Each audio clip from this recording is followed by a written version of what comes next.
Olá pessoal, sejam bem-vindos ao canal Investindo do Zero. Meu nome é Luana Kate, sou investidora e hoje eu vim trazer um assunto bastante relevante, para você que está iniciando os investimentos ou que já iniciou, mas ainda não está com um objetivo muito claro, Hoje eu vim falar para vocês sobre o meu objetivo dos meus investimentos,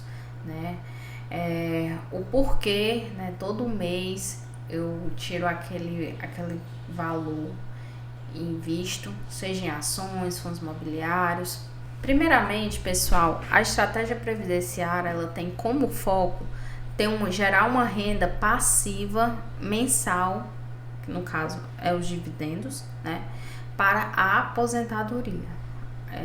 Alguns sabem que o meu foco é garantir uma liberdade financeira quando eu estiver para me aposentar, garantir uma renda extra na minha aposentadoria.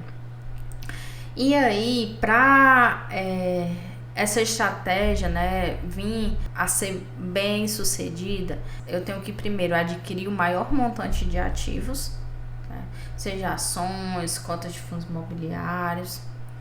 Dentre eles, escolher bons ativos, dentre as ações, as cotas, que não gerem risco. Não é que não vai ter risco, tudo na vida tem risco, mas o quanto é melhor eu escolher boas empresas, bons fundos, vai diminuir o meu risco de eu vir a perder o meu patrimônio, a eu não conseguir chegar no meu objetivo.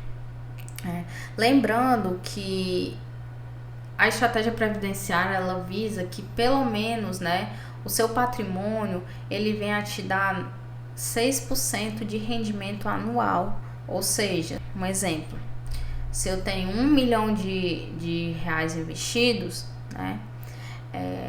que esse 1 milhão possa me dar por ano pelo menos 6% desse 1 milhão em dividendos, em rendimentos, para dessa forma eu poder usufruir da minha aposentadoria. E quando eu falo em estratégia previdenciária, nas ações, é muito se falado no método BEST. Que método é esse, Luana? São escolher boas ações de empresas pagadoras de dividendos que são a base para a sociedade. Ou seja, são empresas que, independentemente da crise, independentemente da situação política, elas sempre vão existir, porque elas são essenciais para a civilização, para a sociedade, para a humanidade. Elas são bancos, B de banco, E de elétricas, ou seja, você sempre vai existir um banco, você vai precisar tomar dinheiro emprestado, sempre vai existir uma elétrica, porque você vai precisar de energia. Uma seguradora, independentemente se você comprou um carro, se você comprou uma casa, se você quer fazer um seguro de vida, enfim, sempre vai existir seguradoras e é uma das que rendem mais. Saneamento por quê? Porque eu sempre vou precisar de água e esgoto, são itens essenciais para a sociedade. E por fim, telecomunicações, ou seja, você sempre vai precisar se comunicar, usar o aparelho telefônico, internet, enfim. Também, nessa estratégia previdenciária, entra os fundos imobiliários. Os fundos imobiliários, ele tem como objetivo você comprar cotas para investir no setor imobiliário. E essas cotas vão lhe proporcionar um rendimento mensal referente àquele aluguel que aquele fundo tem de um shopping, de um galpão, enfim, de um escritório, de uma escola, enfim, de N imóveis. Lembrando que é uma cultura do brasileiro gostar bastante de investir em imóveis. E essa é uma das estratégias, que de quem não tem um imóvel ou quem tem um valor e que não quer investir, comprar um imóvel físico, seja pela dinâmica da vida, enfim, é uma estratégia que você automaticamente estará investindo no setor imobiliário e isso vai te gerar um aluguel mensal. Temos também os fundos de investimento, que um gestor gera uma cesta de ativos, que esses ativos podem ser ações, fundos, enfim, diversos ativos que Pode ser que não te gere dividendos, pode ser que aumente só o seu patrimônio, mas aí não cairia tanto, né? Não estaria muito atrelado à estratégia previdenciária. Mas lembrando que tem sempre fundos de investimentos que eles pagam dividendos. E por fim, investimentos no exterior, né? Que eu tenho as ações, que são os estoques, os REITs, os ETFs, né, que eles são ativos americanos, né, que são negociados na bolsa americana, que eles vão proporcionar também um rendimento mais em dólar. Lembrando, pessoal, que na estratégia previdenciária a diversificação é a chave do sucesso. Por quê? Porque quanto mais eu diversifico meu patrimônio, menos risco eu corro se um ativo, uma cota ou um fundo imobiliário vir a sofrer uma depreciação do seu valor, seja pelo mau investimento, seja por uma baixa lucratividade, eu vim a proteger a minha carteira de investimentos. Então, quanto mais eu diversifico, menos o risco eu tenho da minha carteira ser depreciada, diminuir o valor dela. Isso automaticamente vai ocasionar talvez menos rendimentos. Então, assim, o interessante, né, para ações é que com você que está iniciando, né, vocês tenham na sua carteira pelo menos 2 bancos, 2 elétricas, uma seguradora, um saneamento e uma telecomunicações. Pessoal, Ana, o que eu tenho? Eu tenho 2 bancos, tenho 2 elétricas, tenho uma seguradora, tenho um saneamento e não tenho nenhuma telecomunicação. E é claro que assim, você ainda pode mudar um pouco. Um exemplo, eu tenho uma empresa chamada Klabin e Semin 3, né, que é de ACCN Mineração. Elas não se encontram em nenhum desses setores, né, elas não são consideradas setores perenes, mas são empresas boas pagadoras de dividendos, são empresas consolidadas e são responsáveis por fabricar materiais que são básicos para a sociedade. Klabin, papel, celulose, né? Hoje em dia papelão, enfim, hoje em dia tudo precisa de papel, de embalagem. E CSN Mineração, ferro, né? Então, assim, ferro é uma matéria-prima praticamente para vários setores da economia. Então, assim, você vê no tempo em que você vai investindo, você vai conhecendo, você vai se aprimorando de outros setores que podem muito bem diferir um pouquinho dessa minha sugestão, né? Fundos imobiliários. O interessante é que você inicie com 2 fundos de shopping, 2 fundos de galpão, um de papel, um fundo de fundo e um fundo de escritório. Ou seja, sempre priorizando o maior quantitativo da carteira ser em fundos de tijolo, pessoal. Tijolos são fundos mais seguros, que não tem grande rentabilidade, só que em compensação eles te entregam, né, com mais constância os rendimentos, né, corre menos risco. Porque o fundo de papel é aquele fundo, né, que ele empresta valores para empresas, para indústrias, a fim de que elas venham construir algum empreendimento na área de imóvel e tudo, mas é aquela coisa, é dívida, é papel e às vezes é um pouco arriscado, né? Só que assim, atualmente eu tenho mais fundos de tijolo, só que tenho mais de um fundo de papel. Tenho também uns fundos de papéis, porque para também dar um upzinho na minha carteira, né, me pagar um rendimento maior.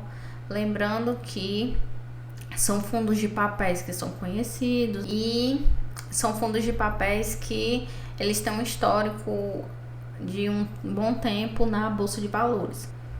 Outra coisa também, fundo de fundo, são fundos que investem, que compram cotas de outros fundos imobiliários, né? É sempre interessante você ter na sua carteira.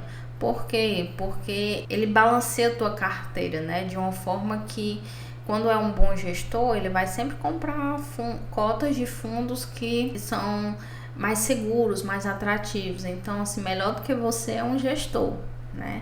Então, assim, tá na dúvida, que não sabe qual fundo de shopping, galpão, investir, inicia com fundo de fundo, né? E por fim, um fundo de escritório ou de lajes corporativas, né? Que também entra na classe dos fundos imobiliários, né? Na parte de tijolo.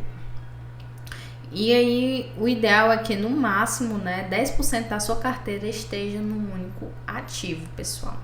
Ou seja, quanto mais eu diversifico minha carteira, menos o risco. Se aquele ativo vir a ter algum problema, se desvalorizar, aquela empresa tiver algum escândalo, interferência do governo, enfim, que venha a cair a cota, o rendimento, isso não vai alterar tanto a minha carteira. Por quê? Porque eu tenho um relevante número de outros ativos. E aí, pessoal, esse aqui é um gráficozinho, né, que ele fala o risco diversificável.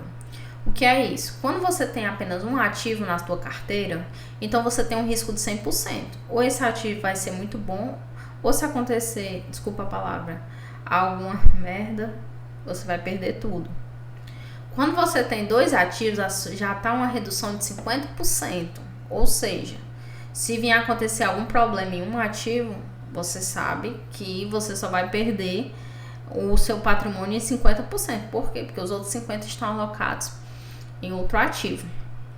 Quando eu tenho 4 ativos, eu tenho uma redução de 75% do meu risco. Ou seja, é uma redução bem relativa.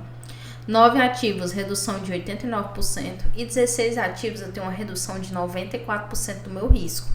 A partir de 16 ativos não é interessante, né?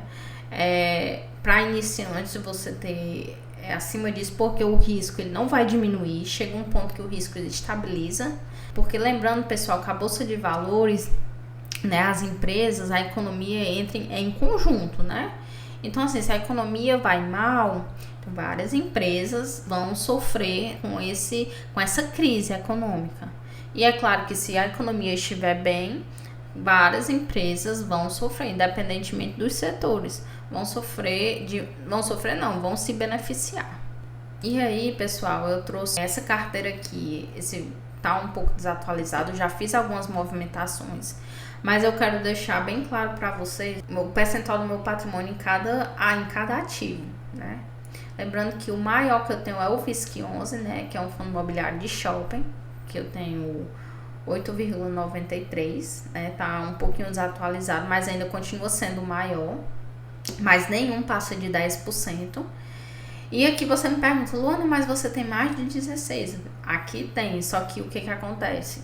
Quando eu comecei a investir, pessoal, tinha muitas oportunidades, né? Tava ainda uma crise na bolsa, a bolsa ainda estava bem descontada, então eu comprei vários ativos mesmos bons que estavam descontados. O que acontece? Hoje a bolsa já subiu bastante, né? Muitos ativos eles estão acima dos valores, né? Principalmente alguns fundos imobiliários acima do valor patrimonial, né? E aí eu não estou comprando. E o que eu estou fazendo? Eu estou começando um processo de rotatividade. Lembra que eu falei que não é interessante ficar rodando na sua carteira? É interessante que seja fixa, né? Lembrando que tem aquele método buy and hold, ou seja, comprar e manter. Mas de vez em quando, se você vê que há outras oportunidades, né, de bons ativos descontados que podem entrar na sua carteira, e tem outros que já estão muito caros e que você não vê tendência a baixar. Então, assim, se teve rendimento, então não tem problema nenhum você fazer esse giro na carteira, né? É claro que você não vai ficar comprando e vendendo. Mas, por exemplo, teve alguns aqui que eu já me desfiz, como, por exemplo, o RPR11. Ele era um fundo de papel, de alto risco. Então, assim, eu já estava iniciando essa questão de problemas com fundos de papel, porque as empresas não estavam pagando os CRIs, os CRAs, né? Então, assim, eu fiquei bem apreensiva, então eu comecei a me desfazer mais, vendi o VGHF11 também, que era um fundo, mas era investir principalmente em papéis. E aí o que eu fiz? O dinheiro desses que eu fui investindo, eu fui alocando em ativos aqui que estavam descontados, não comprei mais de outras empresas. Eu fui investindo valor nos próprios ativos que eu já tinha na minha carteira, porque eu não pretendia mais crescer o número de ativos. Eu fui investir na minha própria carteira, aumentando o quantitativo em algumas empresas, alguns fundos que estavam descontados, né? E aí não me arrependo, deu para comprar alguns fundos descontados que já estão em alta. Pessoal, então é isso. Espero que tenham gostado do vídeo. Deixa o like, se inscreve no canal, curte, compartilha, né? E até a próxima.